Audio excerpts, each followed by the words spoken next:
Okay, so hi everyone. My name is Fillipe Resina, and the title of our paper is Choosing What to Believe, New Results in Selective Revision.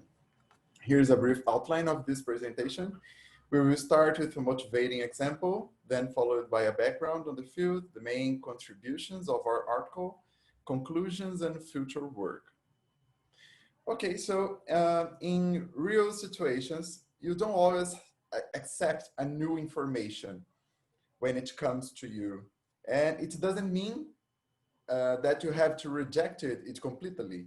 Let's see this example. So I have some beliefs about birds. And so I know that birds fly, for example, that birds are warm-blooded animals, and that Tweety is a bird. Then I receive a new information that Tweety does not fly nor is warm-blooded. As I'm sure that all birds are warm-blooded, then I refuse this information and only accept the part about Tweety not flying. So we need an operator that can handle this kind of situation. Here's some background. We will start with belief revision. That is the process of adding new information to a set of beliefs in a way that originates a new set of beliefs, which is consistent and as long as the new information is so. The most used framework is the AGM revision framework, in which we have a belief set K. I receive a new belief, a new sentence alpha, and then I produce a new belief set such that alpha is part of is implied in this new belief set. So here in this model, we have the priority of the input sentence. And we have an alternative model called selective revision proposed by Fermé and Hanson, that it's a no prioritized revision operator. So I have a belief set K, an AGM revision operator, and a transformation function that, so the selective revision operator is based on this transformation function. So the sentence, this transformation function will take, let's say, the most trustworthy part of the input sentence, and then after that, I perform a revision.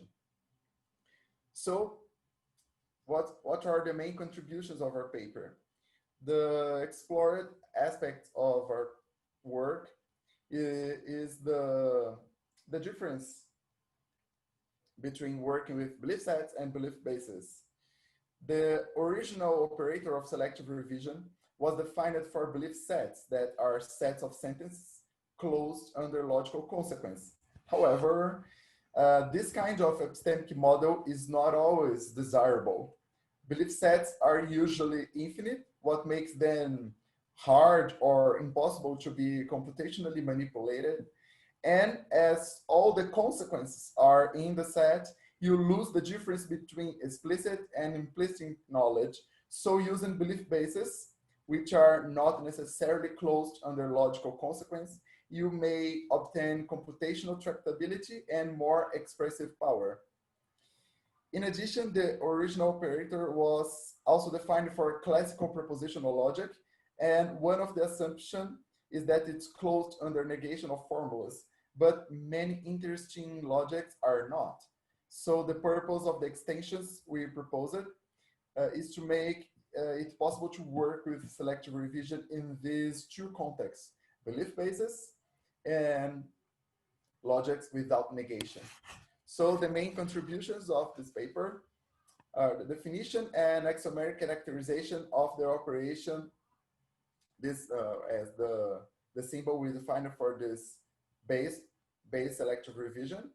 So this operator on a belief base A given by this definition in the following cases: when your revision is a partial meet or kernel based revision for operator A for a belief base A, and when your revision is a negation-free external partial meet or kernel revision operator for A. So we have this selective base revision, and we also have the negation-free selective base revision. So the conclusions here, we have new properties for the transformation functions because we have some properties to define them.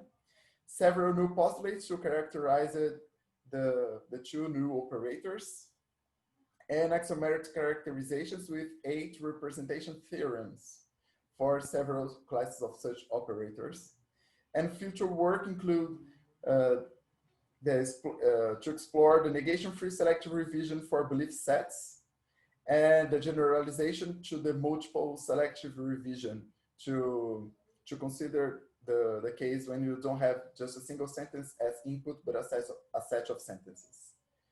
And that's it. Thank you.